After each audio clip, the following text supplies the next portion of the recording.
वो पावर को लेकर है।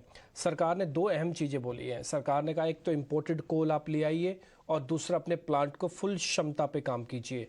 और इसी कड़ी में मेरे साथ JSW एनर्जी के मिस्टर प्रशांत जैन जुड़ रहे हैं। जरा उनसे भी हम समझ लेते हैं कि कोल बेस्ड पावर प्लांट को लेकर इस समय क्या उनकी सिचुएशन है, पावर को लेकर उनका रोड मैप क्या है और इस समय की सिचुएशन इंडिया में कैसी है पावर को लेकर। प्रशांत जी बहुत बहुत शुक्रिया, first of all thank you very much आज समय देने के लिए। एक बार मैं पहले बहुत ही बेसिक आपके बिजनेस के पॉइंट ऑफ व्यू से जानना चाहता हूँ, इस समय प्लांट की आपकी कैपेसिटी, आपकी प्रोडक्शन, और जो देश के प्रधानमंत्री भी बोल रहे हैं कि थोड़ा प्रोडक्शन बढ़ाइए, तो उस पर एक बार आपका टेक। नमस्कार।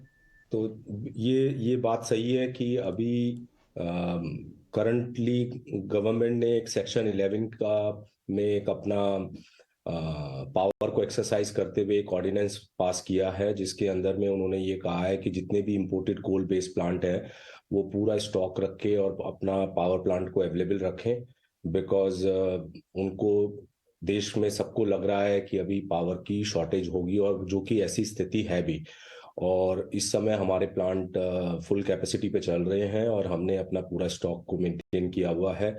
और अभी इंटरनेशनल मार्केट में थोड़ा कोल के प्राइसेस भी कम हुए हैं, उसकी वजह से थोड़ा कोल जो हमारी फ्यूल कॉस्ट है उसके अंदर में भी गिरावट आई है, और उससे हमारे मार्जिन में भी इम्प्रूवमेंट हुआ है।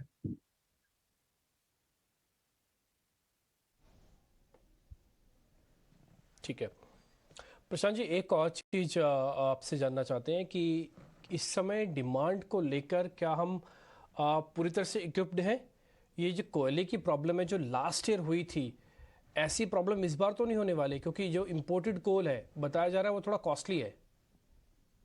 देखिए, खाली कोल की प्रॉब्लम नहीं है ये। आप पिछले कुछ सालों में जो पावर सेक्टर के अंदर में इतना इन्वेस्टमेंट नहीं हुआ जितनी डिमांड की ग्रोथ हुई है।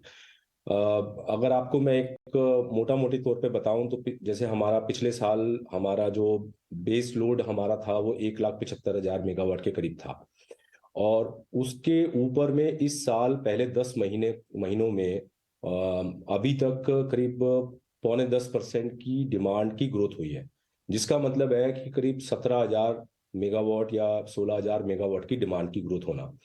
जबकि इस साल कैपेसिटी एडिशन केवल रिन्यूएबल रिसोर्सेज से 12,000 मेगावाट का हुआ है, जो कि अपने को 3-3,500 मेगावाट का ही पावर देगा। तो देर इज ए मिसमैच, हमारी जितनी डिमांड है और जितनी सप्लाई है उसके बीच में मिसमैच हो रहा है।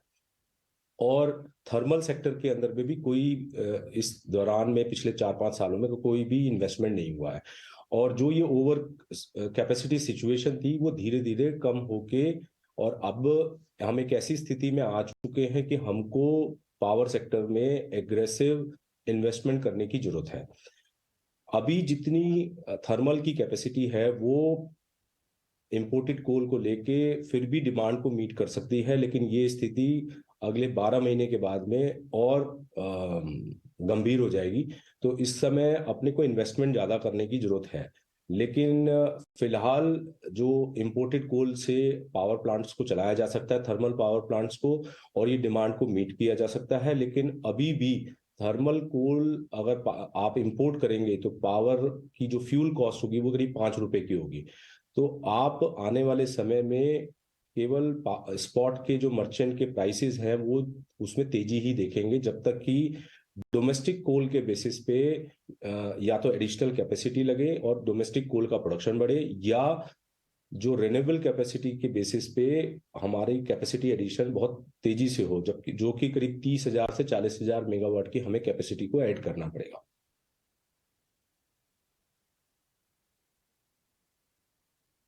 जी फिर इसका रास्ता क्या है? मतलब मैं बतौर एज एन कंपनी आपसे पूछूं तो आपका फोकस एरिया क्या होगा कि अगर आपको कैपेक्स मान लो लगाना भी पड़े तो आप क्या लगाएंगे, रिन्यूएबल में ज़्यादा, या फिर आपका भी ट्रेडिशनल अभी क्लासिकल वही है कि अभी कोयले से जुड़ी हुई जो कंपनी बिजली है उसी से हम थोड़ा ध्यान रखें अभी ज़्यादा? और अब खुद ही आप कह रहे हैं ना कि इन्वेस्टमेंट की ज़रूरत है।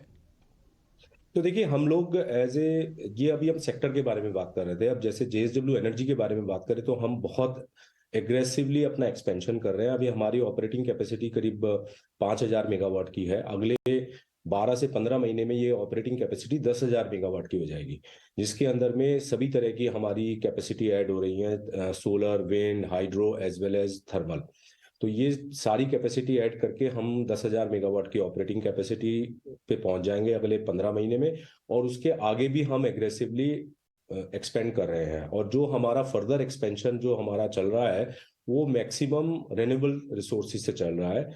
और हम लोगों का जो मीडियम टर्म प्लान है वो 20,000 मेगावाट ऑपरेटिंग कैपेसिटी का है FY30 तक, बट हम लोग उसको काफी प्रीपोन करने वाले हैं। जो कि हम पावर डिमांड की स्थिति देख रहे हैं, उसके लिए हमें एक बहुत बड़ी अपॉर्चुनिटी दिख रही है, तो हम अपने इन्वेस्टमेंट को प्रीपोन करेंगे और वो कैपेसिटी को जल्दी लगाएंगे। ठीक है प्रशांत जी, अगर आप प्रीपोन करने वाले हैं तो आपकी बुक्स में वो कैश या फिर वो फंड सफिशिएंट है, या फिर रेजिंग की प्रोसेस भी होगी सर?